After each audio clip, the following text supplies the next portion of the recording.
Hello बच्चों, कैसे हो? बहुत अच्छे से। तो चलिए, +1 अकाउंटेंसी में हम आपको पिछले लेक्चर में करा रहे थे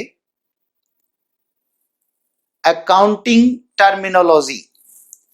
जो हमारी अकाउंटिंग टर्मिनोलॉजी है, शब्दावली है, लेखांकन शब्दावली, उसको समझाने का प्रयास कर रहे थे, जिसमें हमने कुछ पॉइंट्स कर लिए थे और अब उससे आगे चलते हैं। ठीक है, स्टार्ट करें। पहला है एक्सपेंस। लेकिन एक्सपेंस को समझने से पहले आपको एक बार गुड्स को समझ लेना चाहिए। इस पॉइंट को, इस पॉइंट्स के अंदर बहुत कुछ है, ये समझना बहुत जरूरी है। ये मेन है गुड्स।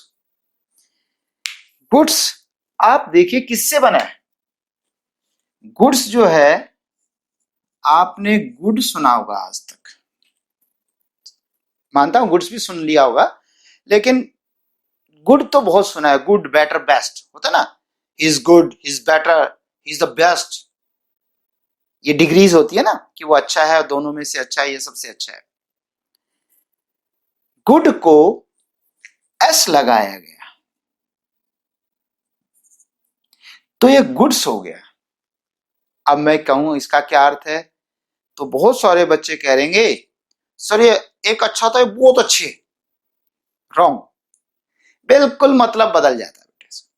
कोई तुक नहीं है, गुड और गुड्स का आपस में लिंक ही नहीं है। नहीं, गुड अलग शब्द है, अच्छा, और गुड्स अलग चीज। अब हम अकाउंट्स में करेंगे कि गुड्स क्या होता है। चलिए स्टार्ट करें। ये बहुत बहुत बहुत इंपॉर्टेंट। कई बच्चे इसको क्लियर नहीं कर पाते, इसकी वजह से वो मात खा जाते। देखिए क्या होता है, हर व्यक्ति एक बिजनेस कर रहा है। जो भी बिजनेसमैन है वो बिजनेस कर रहा है। तो क्या होता है बच्चे, कि उसे सोचना पड़ता है कि मैं किस चीज का व्यापार करूंगा। वैसे तो जरूरी नहीं है कि किसी चीज का ही व्यापार किया जाए। एक वकील साहब है, वकील साहब तो वकालत करते हैं, तो कोई वस्तु तो नहीं बेचते। फिर भी चलो पहले हम वस्तु की बात करेंगे, तो ये सर्विसेज में आ गए। तो क्या है, गुड को गुड्स बनाया गया। गुड्स माने होता है माल या वस्तु। अब इसका अर्थ क्या है, जिस चीज का व्यापार किया जाता है, जिस चीज का व्यापार किया जाता है उसे उस व्यापार के लिए गुड्स कहते हैं। नहीं समझे? बुक्स है, जो कंपनी बुक्स बना रही है उसके लिए बुक्स क्या है, गुड्स। क्या है उसके लिए, माल। उसने तो बेचना है। दिल्ली में एक पब्लिशर ने बुक बनाई, गुड्स। उसने एक स्टेट, जैसे हरियाणा स्टेट है, वहां का एक होलसेलर होगा, बड़ा व्यापारी होगा, थोक विक्रेता, उस थोक विक्रेता को बेचा। थोक विक्रेता ने भी गुड्स ही खरीदा है। क्यों? क्योंकि उसने भी तो आगे बेचना है। फिर शहर में एक दुकानदार जो कि बुक सेलर है, उसने वो बुक्स खरीदी होलसेलर से, उसके लिए भी वो गुड्स है।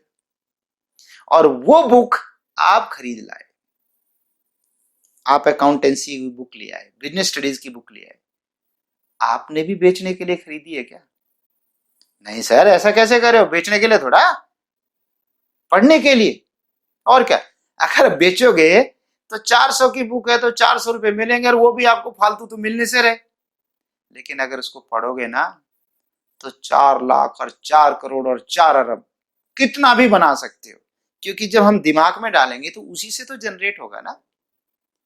आप रद्दी वाले को देखिए, किताब को तोल के खरीदता है और तोल के बेच देता है, लेकिन उसके अंदर जो ज्ञान भरा है वो तो ज्ञान ही समझ सकता है। तो चले, तो बेटा आपने जो बुक खरीदी, आपके लिए वो गुड्स नहीं है, क्योंकि आप इस चीज का व्यापार ही नहीं करते। उन सब के लिए गुड्स थी, आपके लिए गुड्स नहीं थी। चीज एक ही है लेकिन अलग जगह बदल गई, तो यही है गुड्स। फिर से समझे कि जिस चीज का व्यापार किया जाता है, यदि उसी चीज वो खरीदी इसलिए जाती है कि उसे बेचना होता है, तो वो गुड्स है।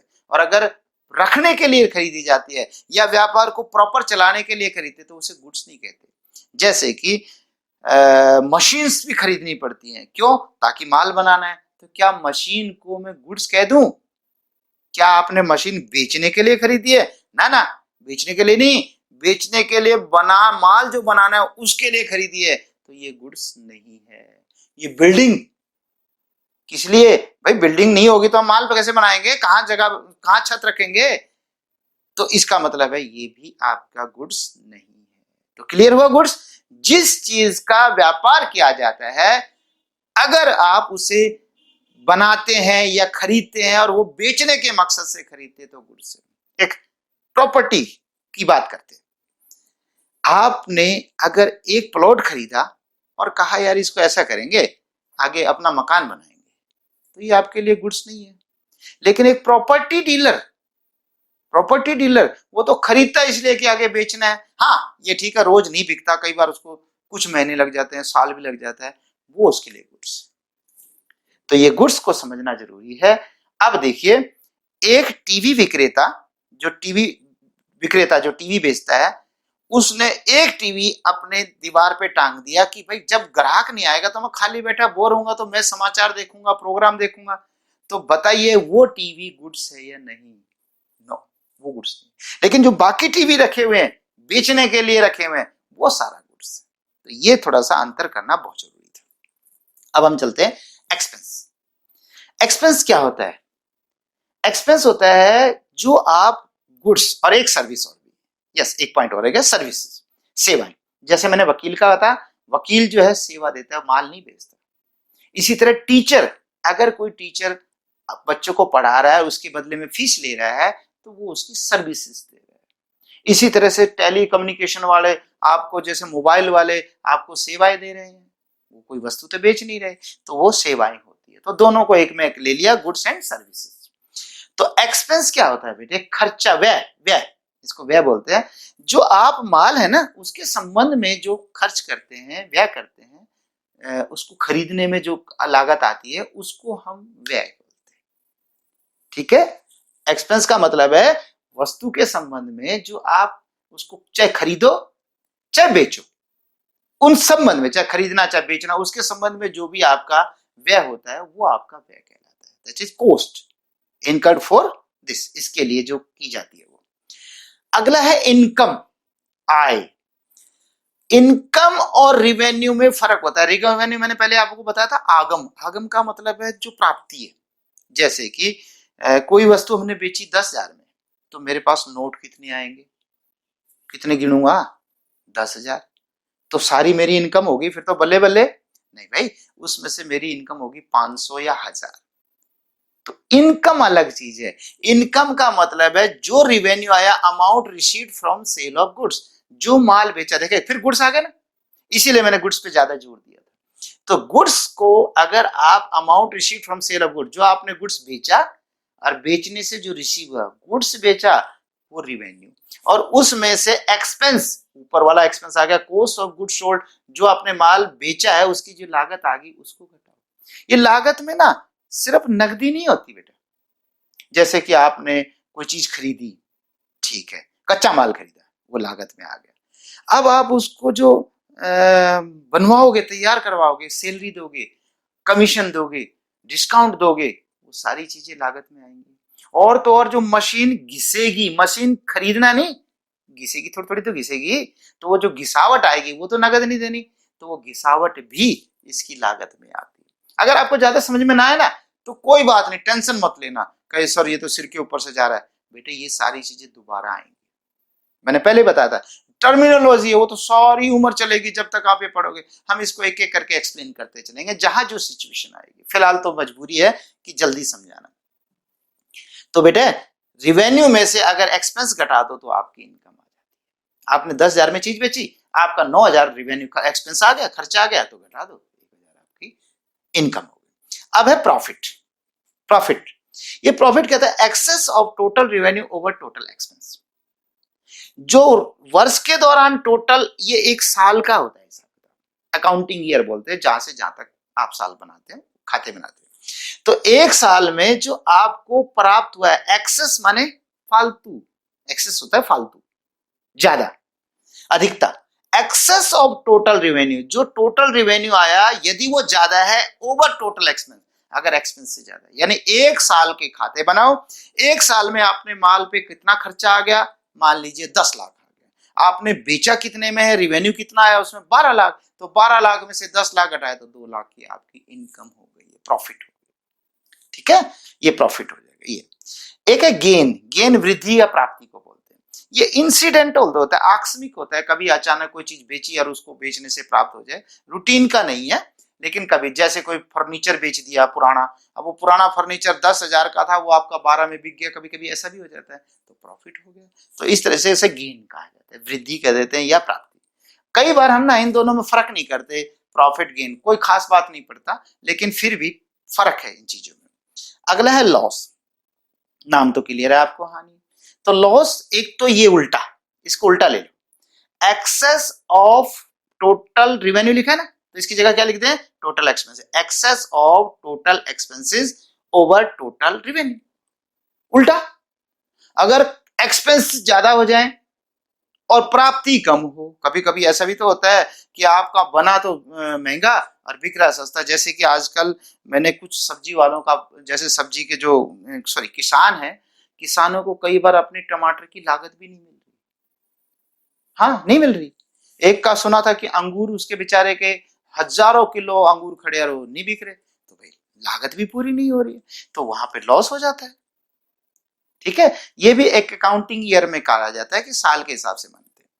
और एक लॉस और भी हो जाता है, जैसे एक लॉस यूं भी समझ लीजिए, एक तो मैंने बता दिया, ये दूसरा लॉस होता है बेटे, कभी कभी ना, जैसे कि आपने यूं समझ लीजिए 3 व्हीलर में बैठ के आए, तो 3 व्हीलर का किराया दिया, तो क्या ये लॉस है?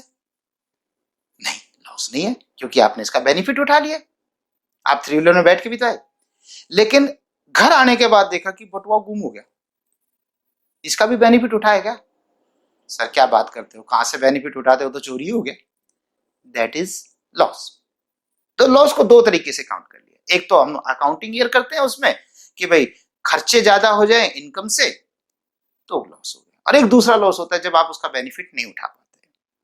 तो एक्सपेंस में बेनिफिट उठाया जाता है, लॉस में बेनिफिट नहीं उठाया जाता है। लेकिन दूसरी लॉस कोई बात मैंने बता दी, वो तो एक्सपेंसेस ज्यादा है, लॉस वो अलग बात है। अब चलते हैं परचेज। अब फिर गुड्स समझेंगे, समझा रखा है, अब आप कहेंगे सर बार बार मत समझाओ, बिल्कुल ठीक है, वास्तव में नहीं समझाना चाहिए। परचेज, परचेज माने क्रय, क्रय, और सेल्स विक्रय। परचेज किसको कहेंगे? आप कहोगे सर ये क्या सिखा रहे हो, परचेज तो परचेज होता है, बिल्कुल ठीक है, लेकिन फिर हमारी बात चलो बेसिक अकाउंटिंग टर्म्स और टर्मिनोलॉजी ऑफ अकाउंटिंग आएगी, बेसिक अकाउंटिंग टर्मिनोलॉजी। आप क्योंकि अकाउंट्स करोगे तो मेरी और आपकी भाषा सेम होनी चाहिए ना, मैं कुछ कहूं और आप कुछ सोचो तो गलत हो जाएगा ना बेटे, तो इसलिए आपको मेरी बात को समझना होगा। परचेज माने हर परचेज नहीं, परचेजेस नहीं ना, हर चीज को परचेज नहीं कहते। फिर पकड़ो, अगर आप गुड्स को खरीदते हो तो परचेजेस अकाउंट में जाएगा वो, ये क्या कहेगा? हाँ, अगर आप गुड्स को खरीदो, माल खरीदो, और माल किसको कहते हैं? जो रूटीन में खरीदा और बेचा जाता है, जिस चीज का व्यापार किया जाता है उसको माल कहते हैं। तो माल को खरीदो, गुड्स को खरीदो तो परचेज है, अदरवाइज परचेज नहीं है। मैं दो चीज खरीदता हूं, एक मैंने मशीन खरीद ली, माल बनाऊंगा, एक कच्चा माल खरीद लिया, माल बनाऊंगा। तो जब माल खरीदा जो जो बनाने के लिए, उसे तो परचेज कहेंगे, लेकिन जो आपने मशीन खरीदी है वो तो बेचने के लिए नहीं खरीदी ना, तो उसको परचेजेस अकाउंट में नहीं लिखेंगे, उसको मशीन अकाउंट में लिखेंगे। यही तो फर्क है, इसीलिए तो समझा रहे हैं कि गुड्स आपको समझ में क्लियर आना चाहिए। सारी कहानी गुड्स के आगे पीछे घूमती है कि सर ये अगर माल है तो इसको परचेज, और अगर ये माल नहीं है तो परचेज नहीं। फिर क्या? परचेज नहीं, बस फिर क्या? फर्नीचर है तो फर्नीचर, मशीन है तो मशीन में, और कुछ है तो उसमें जाएगा, लैंड एंड बिल्डिंग है तो लैंड एंड बिल्डिंग में जाएगा, पर परचेज नहीं होगा। Is it clear? ये बहुत जरूरी है क्लियर करना। आगे सेल्स, ये लो फिर सेल्स में भी कहानी आ गई। केवल माल के विक्रय को, माल के बेचने को ही सेल्स कहते हैं। Only sale of goods is called sale. फिर कहानी, अगर आपने एक पुराना फर्नीचर बेच दिया, ओके, खराब हो रहा था, और आपने माल भी बेचा, तो जो माल बेचा उसको तो सेल्स अकाउंट में लिखोगे, लेकिन जो फर्नीचर बेचा है कदापि सेल्स में नहीं लिखना। अरे बाबा, हमने तो उसको शुरू में भी सेल्स में नहीं लिखा था। देखो, जब खरीदा था फर्नीचर तो क्या परचेज में लिखा था? नो। तो जब बेचा है तो उसे सेल्स भी नहीं लिखेंगे। तो सेल्स किसका होगा? Only sale of goods. बेटा ये पीछा नहीं छोड़ेगा आपका, याद कर लो, आज कर लो चाहे कभी कर लो। नेक्स्ट, परचेजेस रिटर्न, क्रय वापसी। ये क्या होता है? कभी कभी हमने 10,000 रुपए का माल खरीद लिया, ओके, और 1,000 का माल थोड़ा खराब सा आ गया, कहीं से खराब था, डिफेक्टिव था।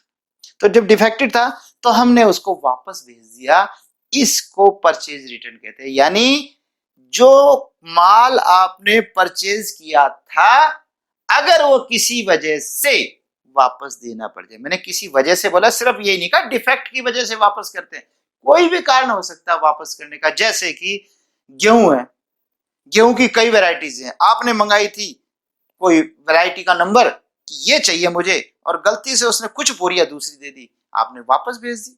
और कई बार तो वापस भी नहीं भेजते, वो कहते हैं भाई साहब आप फोन करके कि यार आपने तो बेकार गेहूं दे दी, बाकी तो ठीक है लेकिन कई तो हल्की दे दी। ओ सॉरी सर, मेरे नौकर ने गलती से कहा, मेरे कर्मचारी ने गलती से वो बोरियां दूसरी उठा के दे दी। अब आप भी दुकानदार, मैं भी दुकानदार, आप ही बेच लेना, कोई बात। भाई कैसे बेच लूं यार, मैंने तो आपसे महंगी गेहूं खरीदी है। वो सर उसके पैसे कम कर देते हैं, उसका रेट कम कर देते हैं, तो ये भी परचेज रिटर्न है। तो मतलब ये है कि माल के संबंध में कि अगर माल जो खरीदा था वो वापस किया जाए, तो ये परचेज रिटर्न। अगला है सेल्स रिटर्न। अब आप आइडिया लगाओ, सेल्स रिटर्न क्या होगा? जो माल बेच दिया था वो वापस भी तो आ सकता है। जैसे कि हमने जब खरीदा था तो दूसरे ने क्या किया था? बेचा था, तो मैं वापस देने जा रहा हूं तो मेरा परचेज रिटर्न है। तो अगले ने तो बेचा था और उसके घर वापस आ गया, तो उसके लिए सेल्स रिटर्न। इसी तरह से यदि हमने कोई माल बेचा था और वो हमारा माल वापस आ जाए, माल माल गुड्स, ये बार बार तंग करेगा, गुड्स वापस आ जाए, हर चीज को वापस नहीं। वो फर्नीचर उल्टा आ गया तो फर्नीचर में जाएगा, लेकिन सेल्स नहीं, सेल्स रिटर्न नहीं बेटे। अगला है स्टॉक। स्टॉक के कई नाम दे रखे हैं, स्कंद, रैतिया, स्टॉक, ऐसे कई नामों से पुकारा जाता है। ये भी बहुत इंपॉर्टेंट टर्म। स्टॉक क्या होता है? वर्ष के अंत में, अकाउंटिंग ईयर के अंत में, जब आपका साल खत्म हो जाए जिस दिन, तब जो बिना बिका माल बच जाए उसको स्टॉक कहते हैं। जो माल आपने बेचने के लिए खरीदा था, ओके, उसका नाम क्या रहा? परचेज। अब वो परचेज रहा, फिर बाद में आप बेचते रहे बेचते रहे बेचते रहे, आखिरी तारीख को कुछ बच गया। आपने देखा होगा 31 मार्च को क्या शहर की सारी दुकानें खाली हो जाती हैं? नहीं भाई, कभी भी खाली नहीं होती, क्योंकि ग्राहक की एक आदत होती है, ग्राहक वहां से माल खरीदना पसंद करता है जहां भरा पूरा हो। जिसके पास पीसी 2 पड़े हो, आप कहोगे यार मेरे पास तो इसमें सिलेक्शन करने के भी मौका नहीं मिल रहा, मैं इससे क्यों खरीदूं जब मैंने पैसे देने हैं। तो इसलिए कभी खाली नहीं रहता। तो स्टॉक किसको कहते हैं? स्टॉक का मतलब है वर्ष के अंत में जो माल बिका नहीं है, जो बिका ही नहीं है, वो स्टॉक है। ठीक है। अब कहते हैं इन्वेंट्री।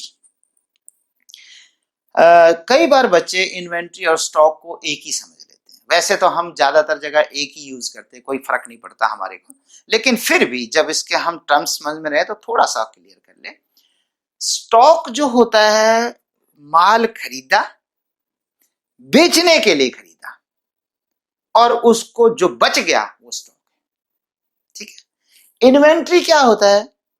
इन्वेंट्री को अक्सर क्या होता है कि हम जैसे कच्चा माल खरीदते हैं और उसका रूप बदलते हैं, है ना, और रूप बदल के जब बेचते हैं और उसके बाद भी बच जाता है, बेच दिया तो सेल हो गया, बच गया, उसको इन्वेंट्री कहते हैं।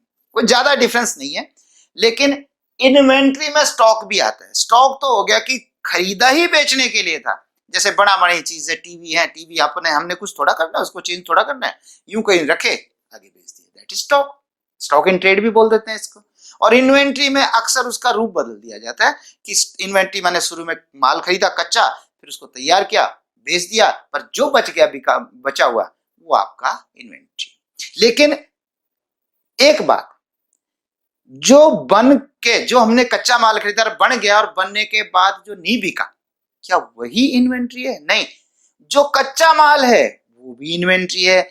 जो आधा तैयार हो गया, आधा तैयार का मतलब कुछ मेज बना रहे थे, अब मेज तो बना दी लेकिन सनमाइका भी नहीं लगाई, फिनिशिंग नहीं है और ना ही उसमें पेंट किया, इसको बोलते हैं वर्क इन प्रोग्रेस, अधूरा माल तैयार है, ये भी इन्वेंट्री है। और साथ में जो तैयार है लेकिन अभी बिका नहीं है, ग्राहक ही नहीं आ रहे, और साल का अंत हो गया, तो भी इन्वेंट्री है। और साथ में अगर साथ में आप माल भी खरीद के बेचते हो, बना बनाया भी बेचते हो, उसको भी इन्वेंट्री में कह लेते हैं। इन्वेंट्री उसी में इन्वेंट्री में आ जाता है। तो इन्वेंट्री काफी लंबा चौड़ा है, लेकिन कोई टेंशन ना ले, +1 के बच्चे बिल्कुल ना ले, इन्वेंट्री बोल दो, स्टॉक बोल दो, आपका काम चल जाएगा। ठीक है बच्चे? और जब आप पूरा अकाउंट्स पढ़ लें तब आप एक बार रिपीट करेंगे। अभी तो क्योंकि बात यह है कि अगर +1 के शुरू में ही बेटे, ये बुक वालों की मजबूरी है कि उन्हें सारी टर्म्स क्लियर करनी पड़ रही है, वरना मेरे जैसा टीचर, मैं तो हर टर्म को समय के अनुसार क्लियर करता हूं, जहां जिसकी जरूरत पड़ेगी, जब पॉइंट आता जाएगा उस पॉइंट को वहीं पे क्लियर करता हूं, पहले से क्लियर नहीं करता, क्योंकि पहले से बच्चे इतने पजल हो जाते हैं, सर आपने इतना ज्यादा बता दिया, दिक्कत आ गई। चलिए, तो आप थोड़ा सा समझ लीजिए, that's all. Trade receivable, trade receivable के मतलब क्या होता है कि जिन लोगों से पैसा मिलना है, इसको समझने से पहले मुझे पहले डेटर समझाना पड़ेगा। अब एक जगह फिर थोड़ा सा रुकते हैं, देखिए कहां पे बनाऊं मैं, यहां पे चलेगा, यहां पे कर लेते हैं इस जगह। A B C D, ये 4 व्यक्ति दिख रहे हैं। ए ने बी को उधार माल बेचा, पहले नगद बेचते, जब नगद बेच दिया तो क्या ए बी का नाम अपनी किताबों में लिखेगा? नहीं। क्यों? क्योंकि जब नगद ही बेच दिया तो मुझे बी से कोई मतलब ही नहीं। हम शहर में कोई चीज खरीद के लाते हैं और उसको पैसे दे देते हैं, तो उसके बाद कहता भाई साहब अपना नाम लिखाओ, अपना टेलीफोन नंबर लिखाओ। क्यों भाई, आपको क्या मतलब है? क्या मतलब है जब आपके पैसे दे दिए तो? लेकिन अगर मैं कहूं यार भाई साहब अभी तो पैसे नहीं है, मैं आपके बाद में दे दूंगा, ये थोड़े कम पड़ गए बाद में दे दूंगा, और कहता है भाई साहब आपका नाम, मैं कहूं तुम्हें क्या मतलब, ऐसा कह सकता हूं? कहेगा कमाल कर रहे हो सर, उधार खरीद रहे हो, कल को अगर आप नहीं आए मैं कहां फोन करूंगा, कौन से एड्रेस पे जाऊंगा? तो आपको नाम बताना पड़ेगा। और बात सही है, नाम बताएंगे अगर उधार खरीदे तो बेटे नगद में तो कोई चक्कर ही नहीं है। लेकिन अगर उधार बेचा है, खरीदा है, तो देखिए ए ने बी को उधार बेचा, बी ने सी को उधार बेचा, सी ने डी को उधार बेचा। ए ने बी को, बी ने सी को, सी ने डी को। हालांकि थोड़ा महंगा बेचते हैं, ए बी को बेचेगा 10,000 में, वो बेचेगा 11,000 में, वो 12 में, वो 13 में, चलो कोई बात, पर चलिए समझते। ए ने बी को बेचा, बी ने सी को बेचा, सी ने डी को बेचा उधार, ठीक है। ए किससे पैसे मांगेगा? किससे मांगेगा पैसे? सी से? सर क्या बात कर रहे हो, सी से क्यों मांगेगा, वो तो बी से मांगेगा, बिल्कुल ठीक है। तो इसके लिए बी डेटर है, डेटर, DEBTOR, डेटर। डेटर माने देनदार, देनदार, ये जो डेटर है, डेटर, दिस इज देनदार। किसके लिए? इसके लिए डेटर हुआ बी। किसके लिए? बुक्स ए की। ए कहेगा B you are my debtor, क्या कहेगा? You are B, you are my debtor, तुम मेरे डेटर हो। कौन कहेगा? ए कहेगा। अच्छा, बी भी ए को कह दे ए यू आर माई डेटर, ये तो झगड़ा हो जाएगा, ये तो झगड़ा हो जाएगा। मैं कहूं ये बुक मेरी और आप कहो ये बुक मेरी, झगड़ा नहीं है। मैं कहूं ये बुक मेरी और वो कहे यस सर ये बुक आपकी, फिर तो झगड़ा नहीं है ना। तो उसी तरह से बेटे ए कहेगा B you are my debtor, B किससे पैसे मांगेगा, किससे, सी से, तो इसके लिए डेटर कौन हुआ, सी। ये भी ये कहेगा सी you are my debtor, C किससे पैसे मांगेगा, डी से। सी क्या कहेगा, mister D you are my debtor. मैं इसलिए थोड़ा एक्सप्लेन कर रहा हूं, मैंने कई बच्चों को चक्कर खाते देखा है प्लस वन में, समझ में नहीं आता सर कौन सा डेटर होगा कौन सा क्रेडिटर होगा। डी किससे पैसे मांगेगा, किसी से नहीं भाई, क्या पता इसने नगद बेच दिया हो और क्या पता खुद यूज कर लिया हो, तो डी के लिए कोई डेटर नहीं है। बताओ क्लियर हो गया। ए के लिए डेटर बी, बी के लिए सी, सी के लिए डी, लेकिन डी के लिए कोई डेटर नहीं है। अब उल्टा चलते हैं, इससे थोड़ा आगे चलते हैं। अब इसके बाद मैं क्रेडिटर की बात कर रहा हूं, ये तो मिटा देते हैं। डी ने किसको पैसे देने, किसको देने, सी को। तो डी क्यों कहेगा, डी कहेगा सी you are my creditor. Creditor माने होता है लेनदार, एक मैंने देनदार करा दिया, एक लेनदार करा। देखिए तुम मेरे देनदार हो, देनदार, देनदार तुमने मेरे देने हैं। और दूसरा कहते हैं सर तुमने मुझसे लेने हैं, तुम मेरे लेनदार हो, मुझसे लेने वाले हो।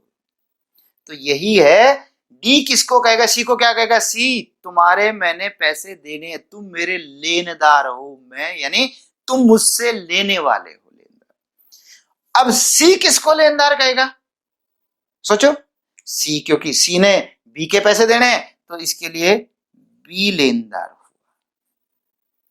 बी ने किसके पैसे देने हैं, ए के, इसलिए इसके लिए ए लेनदार हुआ। समझ में आ रही है, लेनदार ये you are my creditor, you are my creditor. और ए ने किसके पैसे देने हैं, ए ने किसके देने हैं, ए ने किसी के नहीं देने, नगद खरीद के लाया था, ये लेनदार है। मुझे तो इससे अच्छा मेथड लगा नहीं, बाकी आपकी मर्जी है, ठीक है। तो लेनदार और देनदार दो चीजें क्लियर होगी। अगर हम किसी को उधार माल बेचते हैं तो क्योंकि उसने मेरे पैसे देने हैं, और अगर अभी तक नहीं दिए हैं तो मेरा देनदार। मान लो मैंने तुम्हें माल बेचा, उधार बेचा, तुम मेरे देनदार हुए, यस। तुमने मेरे पैसे कल वापस दे दिए तो कल के बाद तुम मेरे देनदार नहीं हो, लेकिन तुमने आधे दिए तो अब आधे के देनदार बाकी रह गए, उसमें से आधे देते तो वो बाकी के देनदार रह गए। जब पूरे दे दोगे तो देनदार नहीं रहोगे, ठीक है। तो ये मेरे को डेटर और क्रेडिटर समझाना था, ये दोनों टर्म बहुत इंपॉर्टेंट है, समझ में आ गया। अक्सर डेटर बनते कब है, जब हम अक्सर माल जैसे उधार बेचते हैं तब, और क्रेडिटर कब बनते हैं, जब उधार खरीदते हैं, ठीक है। तो माल खरीदने बेचने से है, तो माल खरीदा तो डेटर्स हो गया, माल बेचा सॉरी माल खरीदा तो मेरा वो क्रेडिटर बन जाएगा, और अगर माल मैं किसी को उधार बेचूंगा तो मेरा डेटर बन जाएगा। अब इसी में बिल्स रिसीवेबल है, हालांकि अभी समझाने की आवश्यकता नहीं है, मुझे लगता नहीं है यहां समझाना है, क्योंकि लेक्चर भी बड़ा होता जा रहा है और इसकी आवश्यकता भी अभी नहीं है। फिर भी थोड़ा सा समझा देता हूं, चाहे ना समझ में आए कोई बात नहीं। बेटे देनदारों से ना कई बार देनदार ऐसे कहते हैं, मान लीजिए मिस्टर ए है, ये इसको भी उधार बेचता है, इसको उधार बेचता है, इसको उधार बेचता है, इसको उधार बेचता है, यानी B C D E F ऐसे करके कई लोगों को उधार बेचते हैं। अब हर एक अगर इससे 1-1 लाख 2-2 लाख का उधार लेता रहे तो ये कितना का अमीर आदमी होगा यदि ये पीछे से कैश लेके आता हो, कैश परचेज, और ये क्रेडिट परचेज है। खुद तो बेचारा कंपनी से नगद खरीद के लाता है और यहां उधार देता है, तो ये कितना का अमीर होगा कि ये सबको देता रहे। तो पता क्या करते हैं, एक रास्ता निकल आता है, क्योंकि ये तो कहते हैं साहब हम तो उधार ही खरीदेंगे, हमारे पास तो नगद है नहीं। तो कहता है ऐसा करो यार, आप मेरे पैसे कब दे दोगे? कहते जी 3 महीने में। पक्का? सर पक्का 3 महीने में तो दे दूंगा। चलो एक कागज पे लिखता है, आप मुझे, ए लिखता है बी को, मिस्टर बी आप मुझे आज से 3 महीने बाद मेरे 10,000 रुपए दे देना, जिसका प्रतिफल आपको मिल चुका है। प्रतिफल का मतलब मैंने आपको माल बेच दिया, आपने मेरे 10,000 देने, लिखो साइन करो। बताओ बी मना कर देगा? अगर बी कहे मैं तो नहीं करता, तो ये कहेगा कमाल है, उधार माल दे रहा हूं, मैं तो सिर्फ यही कह रहा हूं कि जो माल मैंने बेचा उसके आप साइन करो, तो आप कैसे मना करोगे? तो करेगा साइन। इसी तरह सी, इसी तरह डी, इसी तरह ई, इन सब से कागज ले लेगा। तो जिन कागजों पे वो साइन कर देंगे कि स्वीकार किया कि मैं आपके पैसे दूंगा, स्वीकृत, एक्सेप्टेड, और साइन मार देगा, तो वो एक कच्चा कागज नहीं रहता, वो पक्का कागज बन गया है। अब वो एक किस्म का रुपए की तरह बन गया है और उसको संभाल के रखना पड़ेगा। और वो चीज बिल्स रिसीवेबल है। जिस बिल से पैसे मिलने हैं वो बिल्स रिसीवेबल है। अब देखिए, ए के लिए बिल्स रिसीवेबल क्या हुआ? जो बी साइन करके देगा। लेकिन एक बात बताऊं, अगर बी ने साइन कर दिया तो बी कहेगा अब मेरे डेटर नहीं हो। भाई दोनों काम थोड़ा होंगे, या तो डेटर रहो या मेरे बिल्स रिसीवेबल, मतलब मेरे बिल्स पेबल रहो। ये व्यक्ति ए जो है बी को कहेगा अब तुम मेरे डेटर नहीं रहे, सिर्फ बिल्स रिसीवेबल। तो डेटर से ही बिल्स रिसीवेबल बनते हैं। इसी तरह बिल्स पेबल है, जब बी ने देने थे तो बी ए को क्या कहता था? तुम मेरे क्रेडिटर हो। और जब उसने साइन करवा लिए, कहता आज से आप मेरे क्रेडिटर नहीं है, मैं तो अब बिल कब साइन कर चुका कि बिल के जो साइन है वो अब आपको पैसे दूंगा। और वो भी बिल पे साइन करने के बाद पता क्या था? ये बंदा चाहे तो उस बिल को किसी और को देके और वहां से पैसे ले लेगा, और वो बंदा बाद में इसके पास जाएगा। यानी जैसे बैंक के पास चला जाए कि सर मेरे बहुत सारे लोगों ने पैसे देने, ये देखो बिल मेरे पास है, आप इसके बदले मुझे पैसे दे दीजिए, थोड़ा कम दे दो, लेकिन आप 3 महीने बाद उनसे ले लेना। तो ये डिस्काउंट करवाना कहते हैं। ये बाद में समझाऊंगा, तभी मैंने कहा था कि लंबी चौड़ी कहानी बन जाएगी, यहां बताने की नहीं थी। तो मैंने डेटर बता दिए, बिल से। अच्छा, डेटर में ना एक बात ध्यान रखना बच्चों, इसको खा जाना प्लीज। अगर आप मुझे अध्यापक मानते हैं और कहीं मुझे याद रखना चाहते हैं तो इस बी को जरूर भूल जाना। DEBTORS में बी को खा जाना, डेटर्स बोलना है, बी तो बोलना ही नहीं है। क्योंकि +1 में अगर गंदी आदत पड़ गई, गलत बोलने की आदत पड़ गई, वो छूटती नहीं है। सर मैं क्या करूं, मेरी तो आदत बन गई है। तो आप भी बनाओ ना आदत, अच्छी आदत बनाओ। डेटर्स, डेटर्स तो बिल्स रिसीवेबल हो गया। ट्रेड पेबल्स, इन दोनों को इकट्ठा जोड़ दे तो ट्रेड रिसीवेबल कहलाते हैं। दोनों को इकट्ठा बोलो तो ट्रेड रिसीवेबल, अलग अलग बोलो तो ये है ही नाम ट्रेड पेबल्स। अब ये पेबल देने लायक, जो क्रेडिटर मैंने बता दिया आपको, बिल पेबल ये भी बता दिया है। जब ये ए बी को बिल देगा, बी साइन करेगा, साइन करते बी के लिए अब क्रेडिटर नहीं रहा, बिल्स पेबल रहा, तो दोनों को मिला के ट्रेड पेबल आ गया। ये कई बार आएंगे पॉइंट्स, कई बार। आगे चलते वाउचर। वाउचर क्या होता है? वाउचर का मतलब होता है बेटे, प्रमाणक कहते हैं इसको हिंदी में। होता क्या है कि आप लिखते हैं मैंने 5 लाख का माल बेच दिया, ठीक है, किसी से पैसे आ गए, किसी को दे दिए। ये सारी चीजें आप अकाउंट्स में तो लिख लोगे, लेकिन कल को कोई पूछ बैठे मुझे तो नहीं लगता कि आपने बेचा होगा, मुझे तो नहीं लगता आपको पैसे ज्यादा मिले होंगे या कम मिले होंगे, मतलब क्या पता ज्यादा मिले हों और आप लिख रहे कम हो, या कम मिले हों और ज्यादा लिख रहे हो। तो भाई ऐसे कैसे माने? और दूसरा, अकाउंटेंट या क्लर्क जो काम कर रहा है वो कल को नौकरी छोड़ जाए तब क्या होगा? तो इसलिए क्या करते हैं कि कोई अधिकारी होता है जो उसको ऑथेंटिकेट करता है कि हाँ ये सही है। अब वो सही के लिए क्या करते हैं, जब भी कोई ट्रांजेक्शन होती है, फिर आगे ना ट्रांजेक्शन, कुछ लेन देन होगा और वो होना चाहिए मुद्रा में, तो जब भी कोई लेन देन होगा तो एक वाउचर बनाया जाएगा, एक पेज बनाया जाएगा, उस पर उसकी डिटेल लिखी जाएगी, ये माल खरीदा गया, ऐसे खरीदा गया, ये हुआ। फिर उसमें डेबिट क्रेडिट पता चलता है कि क्या करना है, और उसमें वो अधिकारी साइन करेगा ताकि ये कंफर्म हो जाए कि भाई ये क्लर्क ने अपनी मर्जी से नहीं करा, अधिकारी से पूछ के किया है। और फिर अधिकारी भी संतुष्ट, हाँ भाई मेरे साइन है तो इसका मतलब ये बात सच है।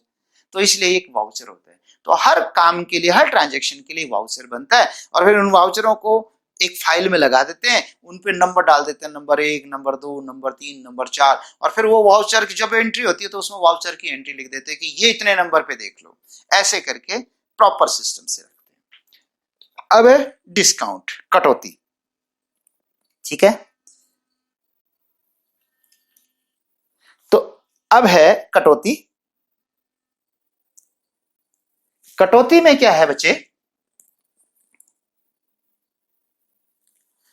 कटौती में डिस्काउंट जो होता है, क्योंकि माल कई बार ना हम जब बेचना चाहते हैं बिकता नहीं है, जब नहीं बिकता तो क्या करते हैं, रेट कम कर देते हैं, तो कम करना है, डिस्काउंट होता है।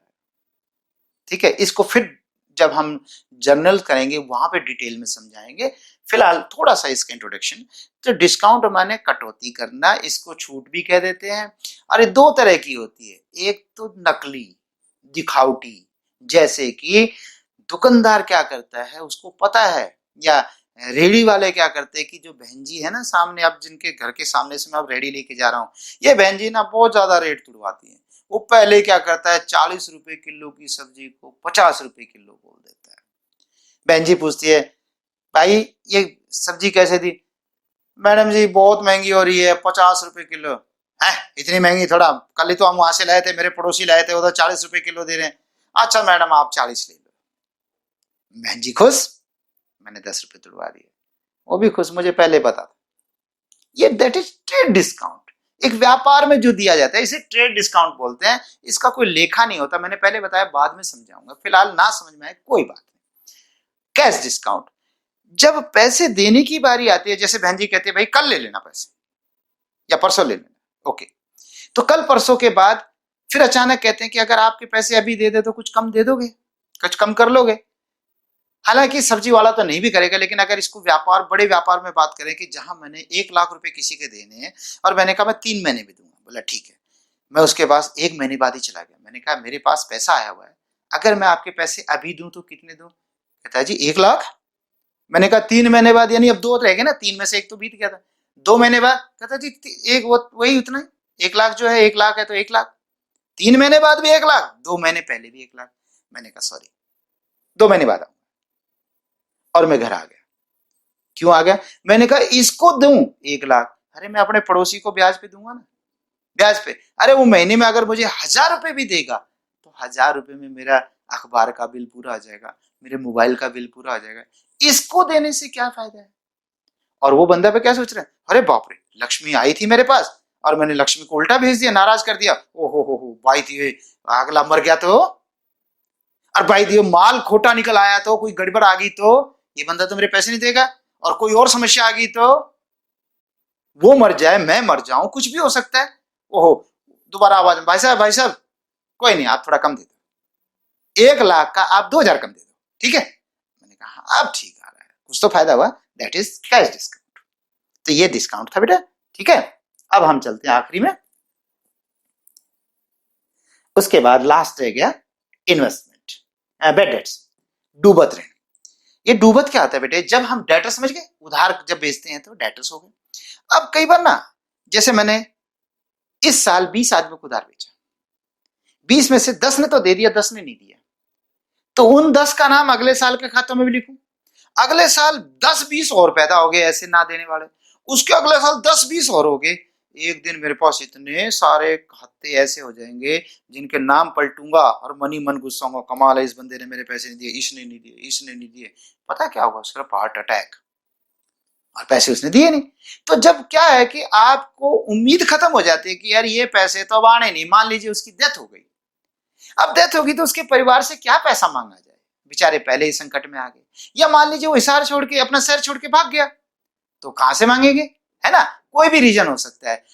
तो ऐसे में बेटा जब पैसे आने की उम्मीद, जो डेटर थे जिनसे पैसा लेना था, अगर उम्मीद ही खत्म हो जाए, अब नहीं आना भाई, देख लिया अब नहीं आएगा, तो बेटा उसको संभाल के रखना मूर्खता है। अरे याद करो, बचपन में कभी आपने किसी को 50 रुपए दिए होंगे, 20 दिए होंगे, कभी दूसरी चौथी क्लास में दिए होंगे, कभी 10 रुपए 20 रुपए, याद है, और उसने नहीं दिए।